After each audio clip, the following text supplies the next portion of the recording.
مسعود جان سالن اصلی سینما اینجا بودن؟ سالن اصلی سینما یا حال اصلی سینما می بوده. طبقه دوم سینما بالا است سکتور که می‌بینین، استیجش است که می‌بینین و نمونه از جنگ است، از 30 سال جنگ در افغانستان. یعنی در واقع مثلا اگر 60 سال پیش همین ایجاد شده باشه و تأسیس شده باشه، این سینمای خیلی بزرگی بوده در واقع، مثلا برای 60 سال پیش برای کابولیای خیلی قدیم. هرچند ندیدیم ولی ایران میتونم ادعا کنم یک از بهترین سینما افغانستان بوده در دورانش. مسعود جان فعلا وضعیت سینمای افغانستان چطور است؟ مثلا خودت چی زمانایی میری سینما؟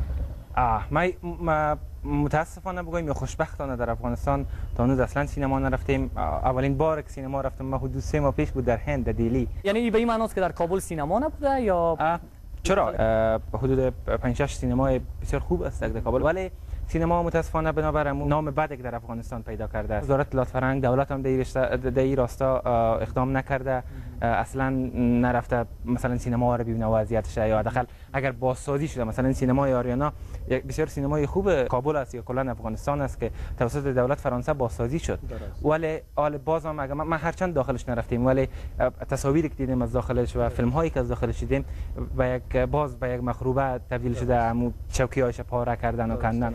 و یک سینما رفتن بر فعلا تقریبا اگر جرم است در افغانستان، یعنی اگر فامیل ما خبر شوه یا مثلا که برادر خوردم رفته یا ما خودم رفتیم سینما، یعنی این تقریبا ناراحت میشن از ما که چرا سینما رفتی تو. یعنی ذهنیت در واقع مونده، یک ذهنیت منفی در بین خانواده ها و کلا جامعه وجود داره.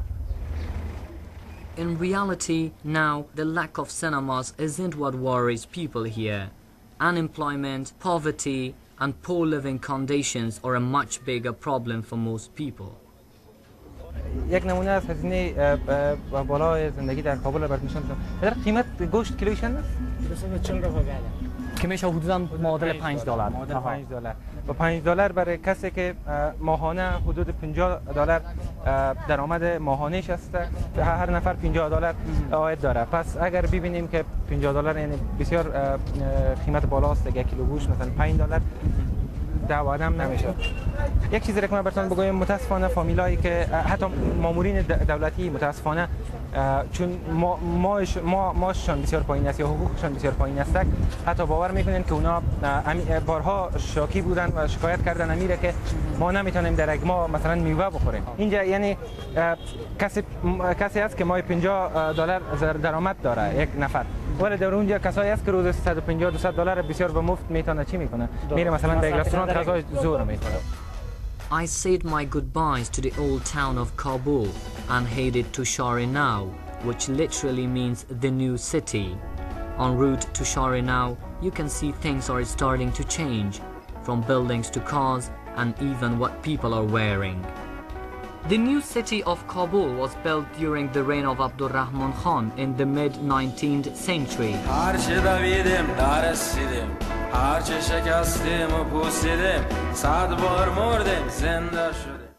Most of the old city had been destroyed by fighting, and Khan seized the opportunity to modernize and expand the city's footprint.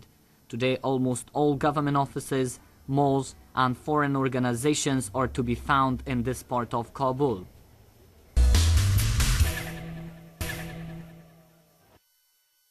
I'm going to visit my childhood friend Mirwais, who lives in this housing estate.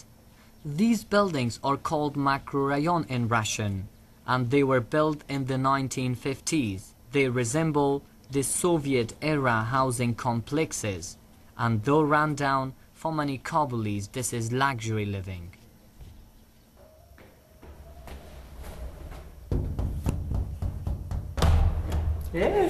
سلام. خوبی؟ سعداری آرام. خیلی تشکر. نمیگی بیا بالا. بفرما. چه حالی وایس جان؟ تشکر. خوش آمدی. تشکر. زنده باشی. این بیسی فارسی می‌بینی؟ بیسی فارسی ها. به خاطر ما نمی‌بینی. نه. خب چطور از زندگی در کابل چطور است؟ زندگی دیگه تعلق داره. مثلا منطقه که زندگی میکنین، مثلا اگه مکرویان باشه یا شار نو باشه، بسیار زندگی بالاست. رستورانت های زیبا جور شده دیگه، در این حال بعض تفریح دیگه کلپ های جالب است برای بچه ها میتونن برن. به نظرم که زندگی روز به روز بهتر شده رایی. Mirwais invited me to accompany him to his tennis session.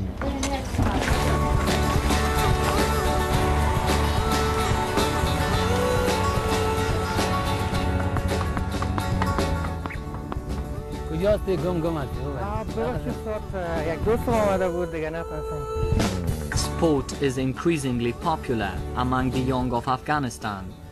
There is huge national pride for the handful of Afghan athletes who are beginning to do well in international competitions.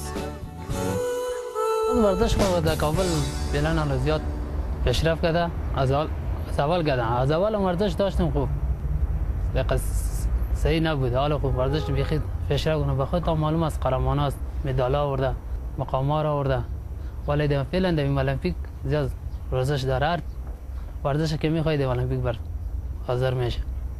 This mountain is called Nader Khan's mountain. وایس میشه نشان بدید کابل کهنه کدام قسمت است و کابل جدید در کدام قسمت است؟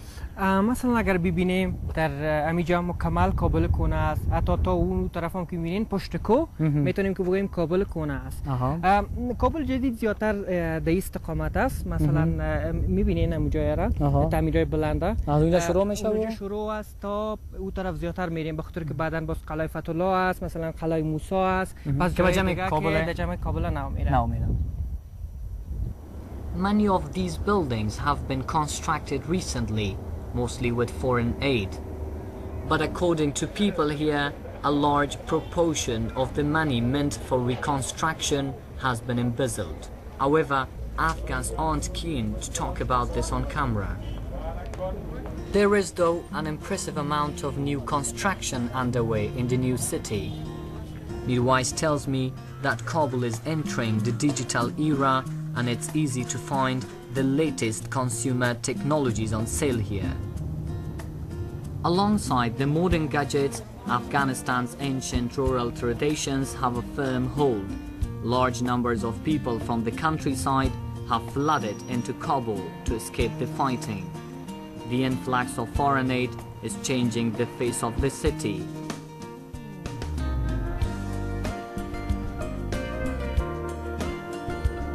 Private reconstruction like these shopping malls is another good example of the newer projects here. I asked some of the young locals how much freedom they have in Kabul. آزادی از نگاه چیز بسیار بالا شده، به خاطر مردم زیاد حالا پشت مود و فیشن میگردن. دیگه ما هم خوش داریم یک ذره پاک باشیم، انتیک کلگی خوش داره. دیگه رامات است که آزادی هم به اوج خاطر رسیده. قدر زیاد آزادی هم برای شما دیگه از این سرک برای چرا باید کلگی بازم 1980 زندگی بکنم. تو اگر پس شارنو در حدود کم اگر از 50 و 100 دلاری کسایی که ماش داشته باشه میان. زیادتر مردمای میان که یک ذره طبقه بلند هستن، کاروبار و بزنس صحیح دارن، میتونن اینجا شاپینگ کنن. Private companies run by foreigners have created job opportunities for a few lucky people, but most still have to do the unskilled and more unpleasant jobs. اقتصاد مردم خیلی پایین است. مثلا معاش ماهواره مثلا یک کارمند دولت شاید خیلی کم باشه. پس چه قسم از نرخ‌ها در اینجا؟ مثلا یک بلوز قیمتش چند است و در واقع خریداری یا کیا هستن بیشتر؟ کسایی که عاید بلندتر می داشته باشن میتونن در مغازه ها بیاین. البته خریدارها میتونیم بگوییم که مردمای محدودی هستن که مثلا در دفاتر کار میکنن، مثل ما بچه‌ای که در دفاتر کار میکنن یا فامیلایی که از خارج آمدن یا است که بزنس پیشه هستن، اونا میتونن که اینجا بیاین و خریداری کنن. مثلا اگر که بگیریم یک بلوزی که عادی است اما با کیفیت عالی است، مثلا بلوزهای در پایان هم میتونیم پیدا کنیم، اما این قیمتش تقریبا از $20 خب بالا است. از $20 برای بلوزهای اینا پایین نیست. خب در مجموع قیمت ها رو میتونیم بگوییم که از بازار دیگه بسیار بلندتر است. But living in a luxurious part of town where Afghan government officials and foreign workers live also has its downside. Security is a real issue. مثلا باعث یک جوان وظیفه خوب دارم، زندگی خوب دارم، من نمیخوام از افغانستان برایم به خاطر که زندگی رو من نمیتونم در کشور همسایه داشته باشم. اما آدم نمیتونه که ایرا پیش بین باشه که انتحاری میشن، نمیشه به خاطر که در پیشونی انتحاری نوشته نیست که او انتحار میکنه. خوب نگران کننده است، اما بازم سر پلیس خود اعتبار داریم تا حدی بخاطر که در شورت آدم مبرایه زیاد کنترل است، موتورات چک میشن، خوب است. در این حال تشویش هم داریم.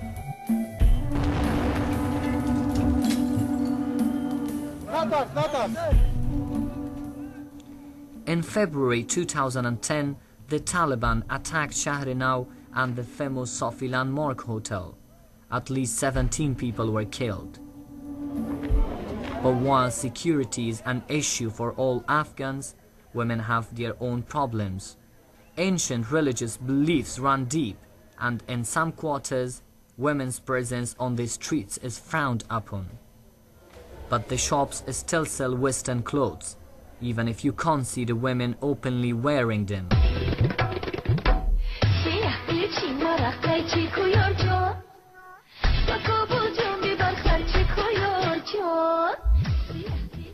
In the 70s and 80s, women in Afghanistan had a lot more freedom. They were educated and were involved in politics and social affairs. Kabul even had female bus drivers. But under the Taliban, women were confined to the home and schooling for girls was banned.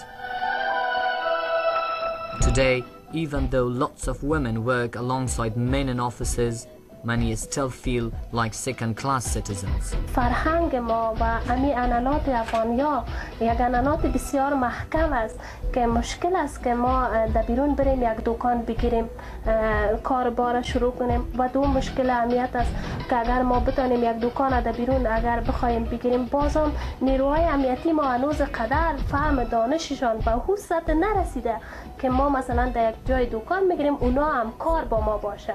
ما پیرانای ارسی تهیه میکردم، در بازار لسی مریم به فروش میرساندم. بعدا آهسته آهسته از اینکه ما مهاجر شدیم رفتیم به پاکستان. وقتی که از اونجا ما پس به افغانستان آمدم، ما یک مغازه را تانستم خریداری کنم و سرپرستی مغازه خدا و چندین خانم دیگه که در بخش صنایع دستی کار میکنن و در تجارت همراه ما همکار هستن، با اونا کار شروع کردم.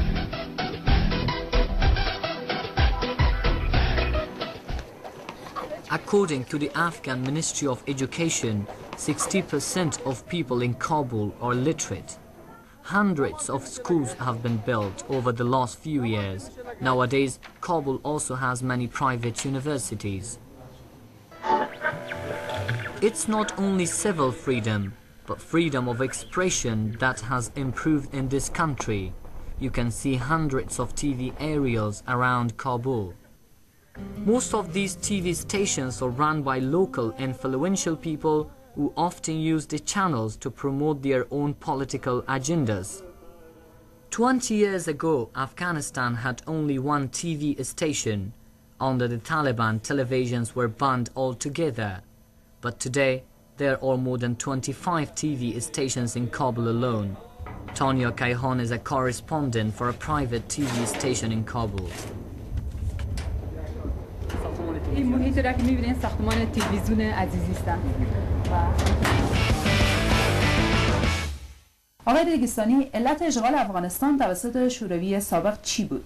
وضعیت رسانه‌ها در کابل گفتم میتونم که از طی 8 ساله که گذشته تا به حال فکر میکنم بهتر شده. ظاهر شدن خانم‌ها در رسانه‌ها یک دستاورد بسیار زیاد بزرگ است به افغانستان.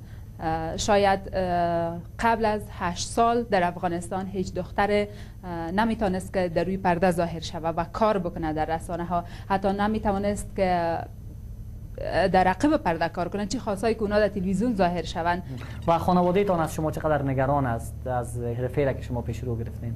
اول بسیار زیاد نگران بودن اونا. وقتی که من کار کردم در تلویزیون، بعداً آهسته آهسته نگرانی از او کاسته شد، اما باز هم چون در یک محیط سنتی و قبیله‌ای ما زندگی میکنیم، باز هم اونا ناراحت هستند از اینکه دخترشان در صحنه ظاهر میشه، بالاخره پرزنت میکنه نیوز یا یک برنامه سیاسی را پیش میبره. بزرگترین آرزوی من به کابل است که روز برسه که خانم‌های افغانستان در سراسر افغانستان در فضای امن و امنیت به سر ببرن، اونا بتونن به مکتب برون، اونا بتونن تحصیلات عالی خود را به پیش ببرن.